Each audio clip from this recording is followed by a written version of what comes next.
কি গরম আজকে, যে রোদ, গরমে থাকা যাচ্ছে না। ও, কারেন্টটা বোধহয় নাই, আর ভালো লাগে না। বাসার সবাই কই গেছে? গরমে আমি বাঁচতেছি না।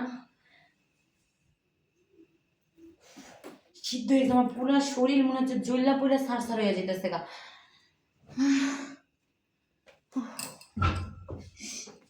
ভিজে গেছে সবকিছু গরমে।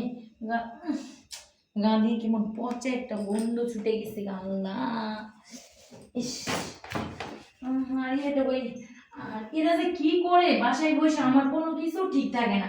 পারফিউমটা কোথায় রেখেছে, আমি গায়ে একটু দিব, এত বিচ্ছিরি গন্ধ বেরিয়েছে আমার গা দিয়ে।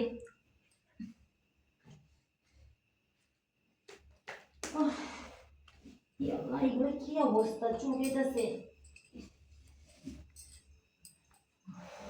মোটরও পানি নাই দেখলাম, কারেন্ট নেই, এখন পানি উঠাবো কি করে? আমি গোসল করলে আমার ভালো লাগতো, আর এসিটাও নষ্ট হয়ে গেছে।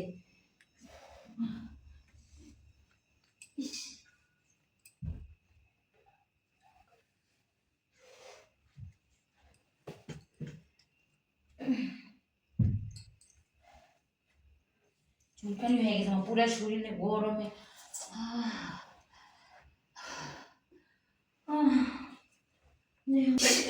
আরে আরে দুলা ভাই, তুমি তুমি এখানে কি করতেছো? আমি এদিকে খুঁজে যাচ্ছি। হ্যাঁ, আরে শালি, আমি এগুলো কেন? হ্যাঁ, তুমি এখানে কেন আসছো?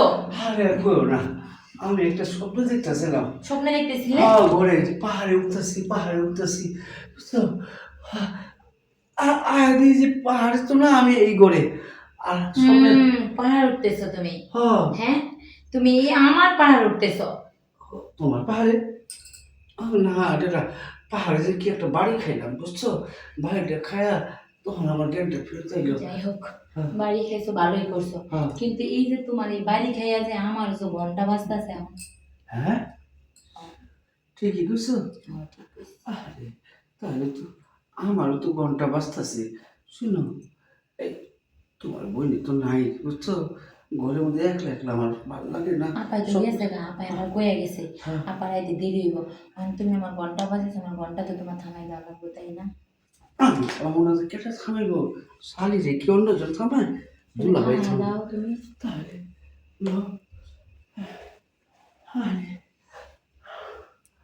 শালি, এই দাদু দাদু হ্যাঁ ঘরে দাদুকে ফেলাইছি দুলাভাই তুই আমার।